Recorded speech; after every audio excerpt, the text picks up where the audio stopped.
super high level. Shakib Khan's quality is still Killam's very good. So for me, Killam is more of an action. Storylines, so we're really loving it. Our friends are acting. কারণ শাকিব খান তো অনেক famous একজন person. এবার বিদেশি দর্শকদের মধ্যেও শাকিব খানের প্রশংসা। তুফান সিনেমা দেখে কি বলছেন বিদেশি দর্শকরা, চলুন এই ভিডিওর মাধ্যমে জেনে আসা যাক। বর্তমানে বিশ্বব্যাপী রিলিজ পেয়েছে শাকিব খানের তুফান সিনেমাটি, যা দারুণ ব্যবসা করছে এবং দর্শক মহলে দারুণ সাড়া ফেলেছে। এমনকি বিদেশিরাও এই সিনেমাটাকে ব্যাপকভাবে প্রশংসা করছে। বিদেশিদের খুব পছন্দ হয়েছে শাকিব খানের লুক, অভিনয় এবং সিনেমার সিনেমেটোগ্রাফি। তাই বাংলাদেশের মতো দেশের বাইরে বিদেশে সব জায়গায় তুফান সিনেমাটি দাপটের সাথে চলছে।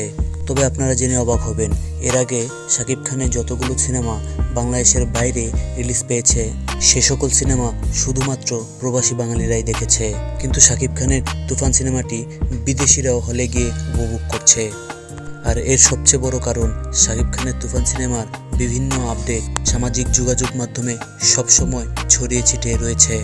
আর যার কারণে বর্তমানে এসে শাকিব খানের জনপ্রিয়তা বিশ্বব্যাপী বেড়ে গিয়েছে। প্রবাসী দর্শকদের পাশাপাশি অন্য দেশের বিদেশি দর্শকরাও এই শাকিব খানের সিনেমাটি দেখে মুগ্ধ।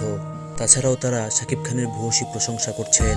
অনেকেই মনে করছেন শাকিব খান হলিউডের লেভেলের হিরো। কেউ কেউ বলেও ফেলেছেন, এ বিষয়ে কোনো সন্দেহ নেই যে শাকিব খান একজন আন্তর্জাতিক তারকা। আর তুফান সিনেমাটি বিশ্বব্যাপী রিলিজের পর সারা পৃথিবীর দর্শকদের এত মন্তব্যের পর এই বিষয়ে আর কোনো তর্ক নেই যে শাকিব খান বর্তমানে শুধুমাত্র সুপারস্টার নয়, বরং মেগাস্টার।